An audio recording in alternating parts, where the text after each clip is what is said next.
వ్యవసాయ సమాచారం ఇప్పుడు జై కిసాన్లో చూద్దాం. పార్వతీపురం మన్యం జిల్లా రస్తా కుంటుబాయి కృషి విజ్ఞాన కేంద్రాన్ని గుమ్మలక్ష్మీపురం పాఠశాల విద్యార్థినులు సందర్శించారు. విద్యార్థులకు చిన్నతనం నుంచి పంటల సాగుపై అవగాహన పెంచేందుకు పాఠశాల యాజమాన్యం ఈ కార్యక్రమం ఏర్పాటు చేసింది. ఇందులో భాగంగా ఇక్కడ సాగులో ఉన్న హైడ్రోపోనిక్ విధానం, విభిన్న రకాల పంటల సాగు గురించి విద్యార్థినులకు కేవీకే శాస్త్రవేత్తలు తెలియజేశారు. కృషి విజ్ఞాన కేంద్రంలో నేను హైడ్రోపోనిక్స్ చూశాను సార్. హైడ్రోపోనిక్ సిస్టమ్ అనేది వితౌట్ సాయిల్ లేకుండా పెంచుతారు సార్.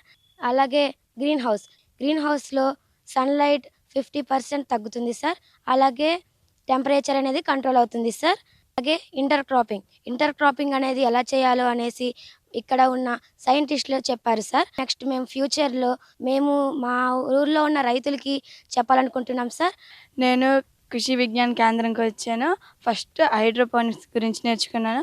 హైడ్రోపోనిక్స్ అంటే without soil fruits, vegetables, flowers గురించి తెలుసుకున్నాను. గ్రీన్ హౌస్కి వెళ్ళాము. గ్రీన్ హౌస్లో సన్లైట్ని కంట్రోల్ చేస్తుంది సార్. నేను ఇవి నేర్చుకుని మా తల్లిదండ్రులకు చెప్తాను. పిల్లలందరినీ అవగాహన కార్యక్రమం మీద తీసుకొచ్చాము కేవీకేకి.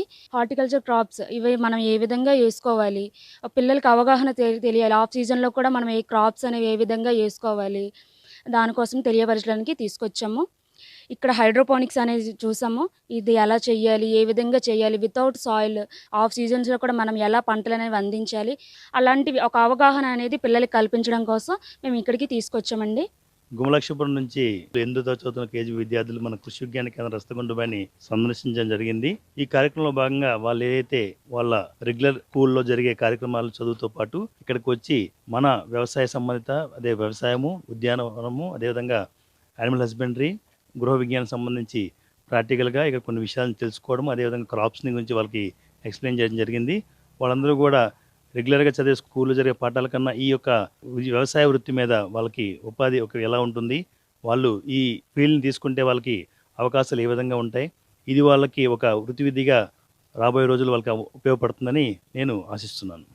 విద్యార్థులకు సాగు పాఠాలను చిన్నతనం నుంచి తెలియజేయాలని, క్షేత్ర పర్యటనలు నిత్యం ఏర్పాటు చేస్తే భవిష్యత్తులో ఎంతో ఉపయోగపడుతుందంటూ కేవీకే శాస్త్రవేత్తలు అభిప్రాయం వ్యక్తం చేస్తున్నారు.